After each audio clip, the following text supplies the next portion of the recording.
Hey everyone, thanks for coming to my channel. Today we're going to talk about Black Phone, a 2021 film starring Ethan Hawke, Mason Thames, and Madeline McGraw. Honestly, I have mixed feelings about this film. On the one hand, it did keep me entertained for 90 minutes. On the other, a lot of the themes and stuff that it seems to be building up to engage with, it doesn't really feel like it has a satisfactory conclusion. So let's dig into the plot a little bit. The plot basically centers a young boy who is bullied and is close relationship with his sister. They have an alcoholic father, and together they have to sort of navigate school and home life. Unfortunately, their neighborhood is being terrorized by a mysterious man known only as the Grabber, who grabs children in broad daylight and presumably murders them. Of course, because this is a horror movie, this has to happen to our protagonist. So Finney gets grabbed during the middle of the day and taken to this guy's basement. At the same time, his sister has a terrible feeling, and we learn that she's been having clairvoyant dreams.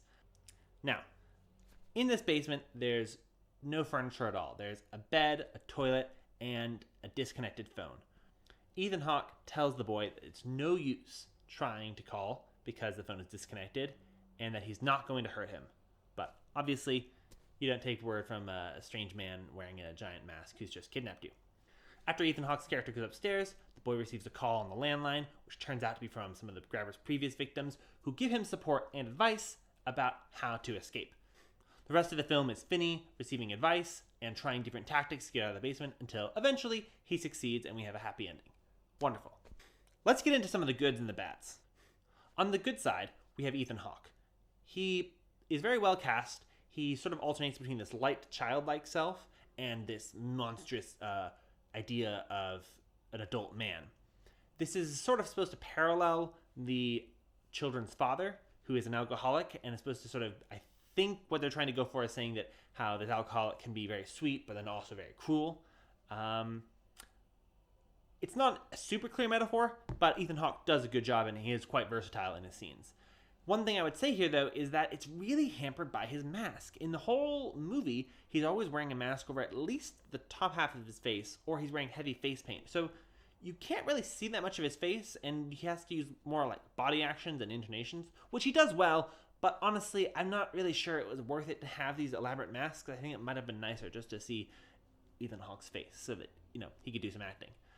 In the meantime, the child actors, Thames and McGraw, do a great job. The protagonist receives support from these other boys, and I think that's a good theme, the idea that these teenage boys are helping each other, and it's not the adults that are saving them, but rather it's their own support network. The boys advise different methods for how he can plan to escape. None of them work, but together with all of their advice and a new self-confidence, he is able to defeat the Grabber and escape himself. The acting from McGraw, his sister, is really great too. She does a really great job of showing off this sort of sibling chemistry. She's really concerned about her brother. There's some really great scenes where she's praying to Jesus to get some clairvoyance or a dream that reveals something about the case. Now, let's get into the bads. The basic problem with this movie to me is feels like it's supposed to be building up to something big, but it's actually a pretty simple story. The whole isn't really more than the sum of the parts. It's basically just exactly the sum of its parts. The acting by Ethan Hawke is great, but the metaphor between him and the boy's dad, well, it seems strange because they just go back to their dad in the end anyway, and it seems like they're one big happy family. The sister is also very well acted, and I love her praying scenes, and I love her intense connection with her brother, but she's kind of irrelevant for the movie. She has these dreams, but they don't really help, and ultimately, it's about Finney learning to stand up for himself, and that's what saves the character. So, she's good, but it seems like she's kind of wasted. At the heart of the film, we have Finney, who ultimately learns to stand up for himself and actually take the fight to the Grabber.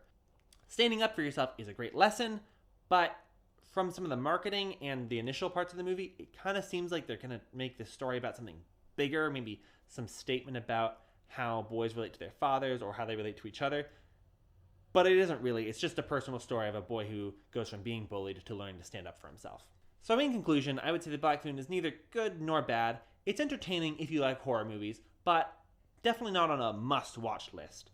Those are just my thoughts, though. Let me know what you think in the comments.